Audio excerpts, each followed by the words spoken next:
Hello everyone and welcome to another episode from Fantasy Football Scout. In this episode we will be going through the FPL fixtures after the international break. So we will look at the fixtures from Gameweek 5 to Gameweek 9 and 10. That's where about a group of managers will consider a wild card. Maybe some are doing the wild card now. So this episode will present to you the fixtures that we are going to have next, which teams have the best fixtures, which teams have the worst fixtures, and we will discuss a bit about the teams that have European commitment, so who are playing in Champions League, Europa League, and all of that. So without further ado, let's get into it. And so here you can see the fixture difficulty ranking from the easiest on the top all the way down to the hardest at the bottom. And hey guys, let's jump on Luton Town and Burnley assets have 3 from each. No, I'm not expecting that, but it's obvious that Luton Town have, according to this fixture rating, have the best run of Fulham, Wolves, Everton, and Burnley in a double game week 7, which is an extra incentive to maybe at least consider one of the Luton Town assets. Maybe the striker Morris at 5.5 million. So maybe he's someone you would like to look at. We discussed on Stats of the Day show that he's probably one of the most obvious picks if you want to consider anyone from Luton Town for your FPL team.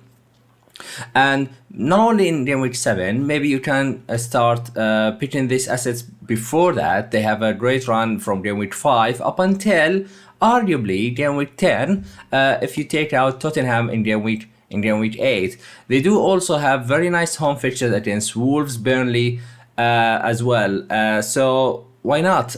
Burnley, on the other hand, they have on this fixture rating, they have the second best run, but it's less exciting than the Luton Town for a couple of reasons. They play Man United, Newcastle, Chelsea in the next 7 game weeks, and they have 5 of those 7 game weeks away from home, which is still another concern if you want to look for someone from Burnley. So Luton Town and Burnley, both teams have double game week 7, of course, and that's maybe a reason why they are pushed a little bit higher in the fixture difficulty ranking. Looking further in this table, you see Newcastle. It's another team that we already talked about. It's been also going around on Twitter as well as one of the teams with the best run of fixtures after the international break. They have Brentford, Sheffield United, Burnley, West Ham, Crystal Palace, and Wolves. Now, the fixtures are okay. Maybe Brentford is one of the hardest, game week 5, but last season Newcastle did extremely well against them, so there is an incentive for going slightly earlier into Newcastle assets. The question is, are we confident enough that the main players will get almost full minutes, given that Newcastle will start the Champions League run? It's a historical season for them, and the group is not any easier with AC Milan, Borussia Dortmund, and PSG. So between now and the next international break, they play every 3 days without stop. So it's going to be hard, and that includes also Manchester City in the cup as well. So yes, Newcastle have one of the best fixtures. Question is about their minutes, especially looking at Trippier. Maybe he will share minutes with Livramento, who knows.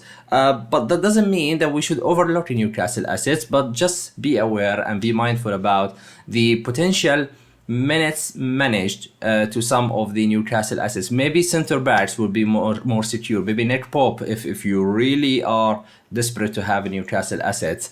Definitely rotation will hit up front with Harvey Barnes, Gordon, Wilson, and Isaac. So it's going to be very tricky. If you pick one of those assets, you would accept in advance that their minutes could be at risk and start or bench a game week or another. So that's about the Newcastle. Aston Villa as well. They have a great run of games with Palace, Chelsea, Brighton are kind of tricky, but then Wolves, West Ham, and Luton Town. Again, if you are holding Watkins all this far, then maybe it's not the right time to sell. But also Villa is involved in Europe, so we're gonna get to see whether the likes of Watkins, one of the most nailed players in the team, who almost plays as close to 90 minutes as he can, whether he will be also a victim for rotation with Villa being involved.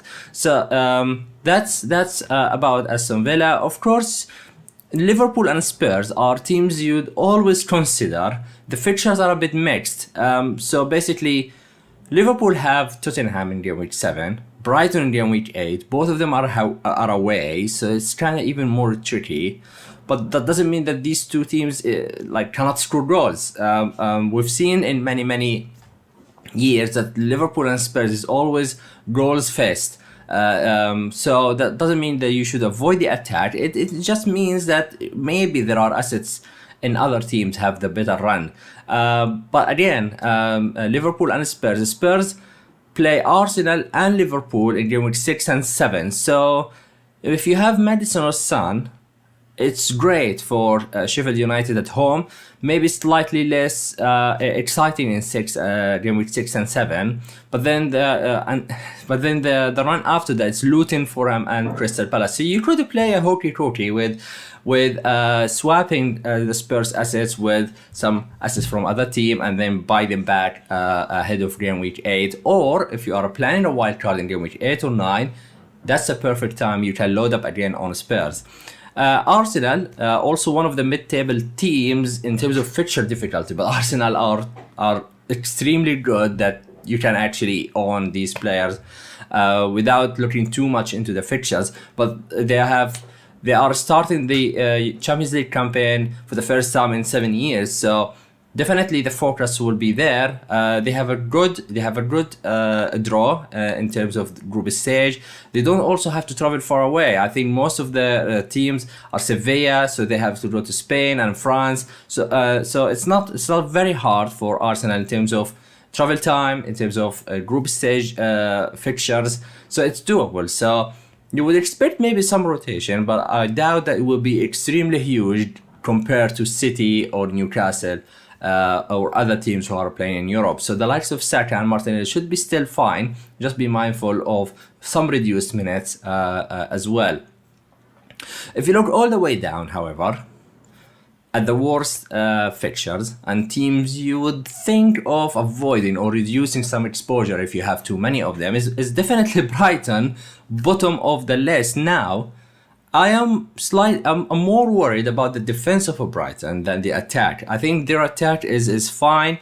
You can see that almost every game they are able to score goals. So if you have Mitoma or Marsh, I wouldn't be too concerned about their assets. But if I have Stupinian, I'm not entirely sure I'm gonna play him in most of these matches.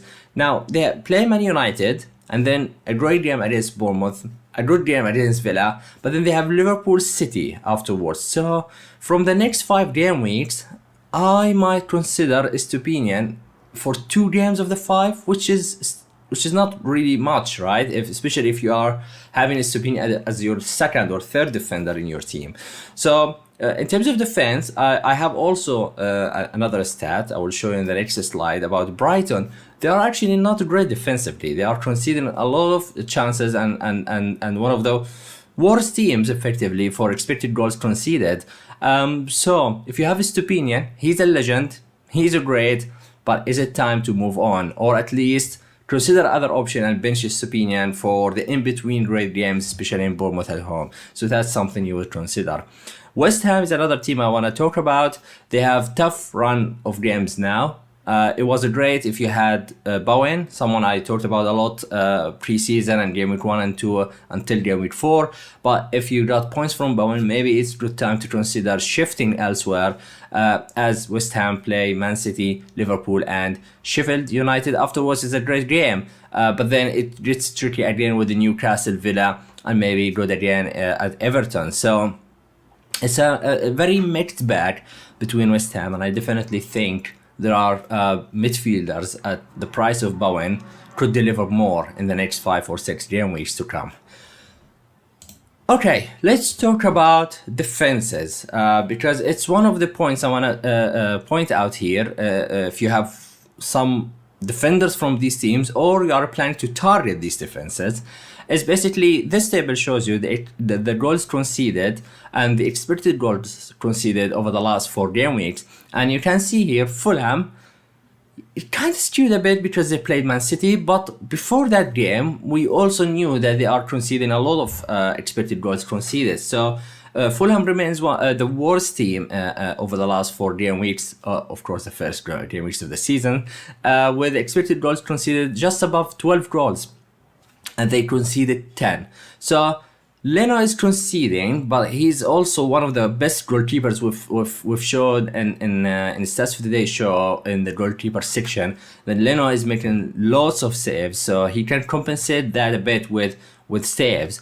And if you look back at the fixtures difficulty, Fulham is not too bad in terms of rankings. So my point is, if you have Leno, you don't necessarily expect a lot of clean sheets. It could improve now, definitely, because the fixtures are looking really good.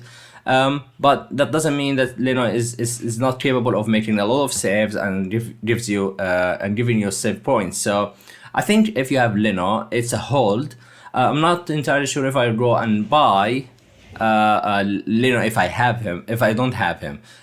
So it's a kind of a hold situation if you have any of the Fulham assets. So that's about Fulham. Brighton comes 4th worst in terms of XGC with just above 8 goals expected to concede. They conceded 6 goals. So they look a bit weak in defense, which is very different from the attack. They look extremely good in attack. As I said, if you have any one of them, I wouldn't think twice. I would consider keeping them as well. And then you will see Man United, Luton Town, and Aston Villa as well amongst the teams with the lower rankings in terms of XGC, basically. Since we are talking about Brighton, this is the table of, in case you are considering whether you should sell your attacking assets. We've mentioned that they look fine, they are capable of that. We compared here in this table, it's comparing the next 5 oppositions for Brighton, the next 5, of course, what they have done against them last season.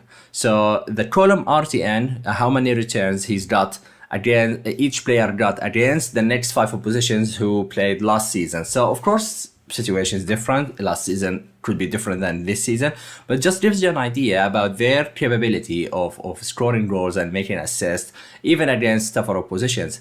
And you'll see that Marsh and Mitoma and Gross are with 6 and 4 returns for these players, which means that it's still extremely good. They are capable of doing that. And yeah, if anything, this table tells me that you shouldn't rush, or you shouldn't make selling Brighton assets a priority for you if you have other fires to put out in your team. Of course, if you are favoring other players, you could move on, but I'm just pointing out here that it might not be an urgent situation you have to deal with, because Brighton, from previous years and even the start of the season, in attack, they look great, almost regardless of the fixtures. So that's something to keep in mind. The last bit I want to talk about here is the teams involved in Europe, which basically Man City, Arsenal, Man United, Newcastle, and Liverpool, Brighton, and Aston Villa. Now, it's not unusual, or it's nothing new for us to have this situation, especially with Man City and Man United and Liverpool. But for the newer teams like Newcastle, Brighton, and Villa, who haven't been playing before the previous years, but now they are playing, it could be tricky to understand how things will pan out for these teams, because we know Man City, even without any European games, it's always nervous to look out for who starts, who's benched. Same thing goes for not the same thing goes for Liverpool, because the squad is more stable between the league and the Champions League, although now they have Darwin, Jota, Diaz, and all of that. So we could see more of rotation within these teams, especially that between game week 5 all the way until game week 8, they play every 3 days, and then we have international break between game week 8 and 9, and again from game week 9 until the international break in November, they almost every 3 days, apart from they have a free midweek between game week 10 and 11. So it's going to be tough, and I don't expect every player to play 90 minutes every 3 days. Definitely there will be minutes managed. For Man City, it's always tricky. We don't have to address that again. It's now the time where even the defenders might miss out on starting games and potentially clean sheets. For Arsenal, we said we might see some minutes managed, but I do expect, especially the attack is more stable in Saka and Martinelli. Maybe Gabriel Jesus, Nketiah, Trossard, maybe Martinelli comes off a bit earlier. So it seems like Saka is the most secured one when it comes to Champions League minutes. When it comes in a Champions League period in terms of minutes. Man United as well, they have Brighton, Bayern, Burnley, and the list goes on until the international break. Newcastle is the trickiest one because they have by far the best run of fixtures in the league, and they have the hardest fixtures in a Champions League. So what is the priority? Are they going to focus and put all the efforts into getting points from the group stage in Champions League, or the focus will be on getting points in the league? Of course, this is historical for the players, and so they will put everything they can in the Champions League games regardless of the opposition. So it's a tricky one. I'm waiting to see in the first Champions League game, and Brentford and Sheffield United will give me a clear idea about the rest of the campaign until pretty much December, where the group stage finalizes. So for Newcastle, just be mindful of these players that you are going to own in Newcastle, especially the slightly older player, maybe Trippier, 30 years old. I don't expect him to play every minute in the league and Champions League, but he is the most explosive, and he's in their defense, and he's 6.5. So it's not easy decision to own him and accept 2 or 3 benches in this run of games across the next 6 to 8 game weeks of the season. So it's very tough. It's very tough indeed. For Brighton as well, we know already, especially in their attack, rotation will come. Pending situation about injuries in their attack, after the international break, we will see how the situation with all the players. But then Brighton is also a team prone to rotation, and if you have one of their attacks, it's a hold if you have other fires to put out. But then be mindful of the involvement in European games that could lead into some rotation in the league as well. Okay, that being said, that's it for the show today. Thank you very much for joining. I hope you enjoyed this video. If you did, please like and share and subscribe to the channel, and we will see you in another show on Fantasy Football Scout YouTube channel. Take care, everyone, and see you later.